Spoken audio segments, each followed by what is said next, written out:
Retomo un poco el tema de la supuesta inexistencia del yo para el budismo.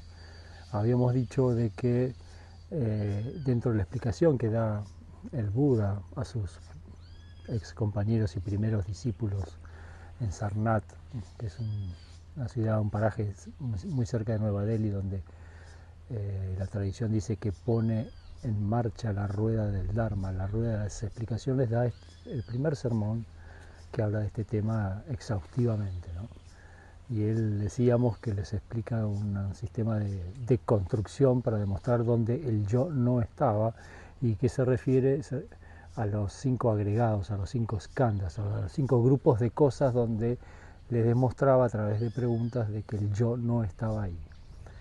Relativamente, no sé si fácil, pero entendible, constatable, darse cuenta que uno, el agregado del cuerpo, de lo físico, de las emociones, de los estados mentales más complejos, el yo no está allí, pero no es tan fácil en el quinto escándalo, que es la conciencia. Yo supongo que puede haber dos posibilidades de que nos cueste un poco más constatar esto. Una es que lo que dice la teoría, las explicaciones, incluso la filosofía misma, no tiene más remedio que utilizar un lenguaje que muchas veces puede ser imperfecto para hablar de, y hacer preguntas, ¿no? Por ejemplo, ¿realmente no existe nada ni nadie referido a la conciencia? Ahí sí empieza a pesar las experiencias directas que uno pudo haber tenido, que cualquiera puede tener, sobre todo en el budismo zen, donde se busca de alguna manera un despertar a estos temas, un darse cuenta de estos temas.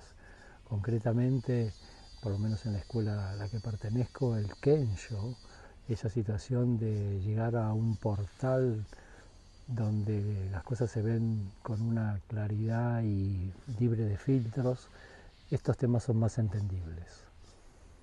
Pero yendo a la conciencia, la otra posibilidad, además de las limitaciones del lenguaje, puedo creer que se trata eh, de que estamos hablando de un primer discurso. El Buda durante más de 40 años después se dedicó a predicar y explicar y pudo haber evolucionado muchas cosas o dichas a otras personas que los escuchaban en otro momento, en otras circunstancias. Mi suposición y mi manera de tratar de entender por qué de alguna manera el quinto escándalo no es la desaparición por completa de todo, es que puede haber distintos niveles de conciencia.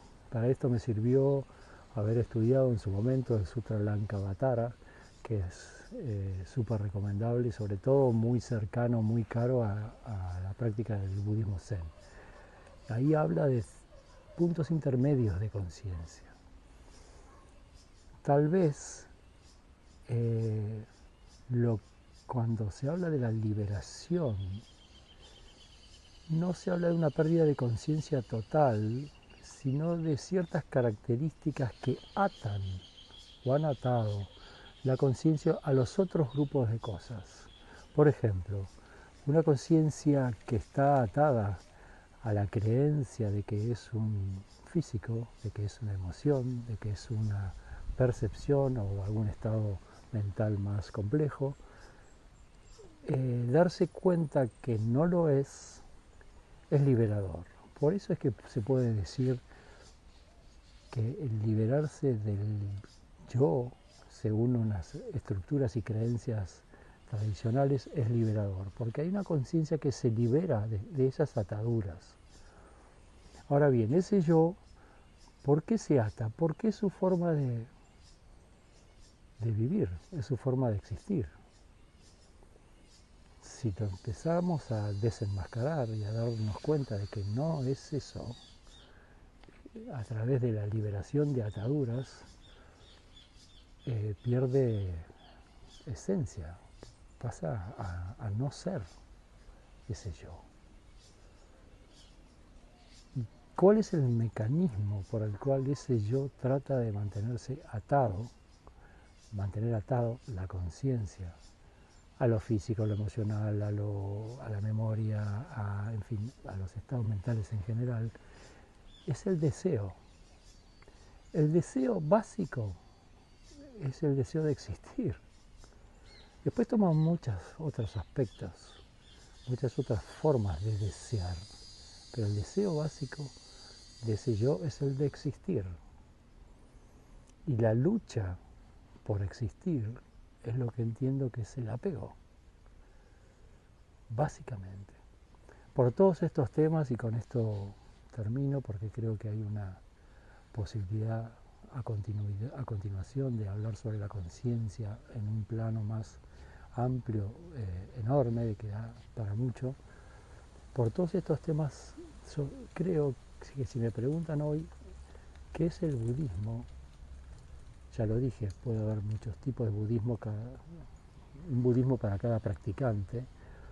A mí la palabra psicoterapia me suena muchísimo, me resuena muchísimo como definición del budismo actual, porque es sanador.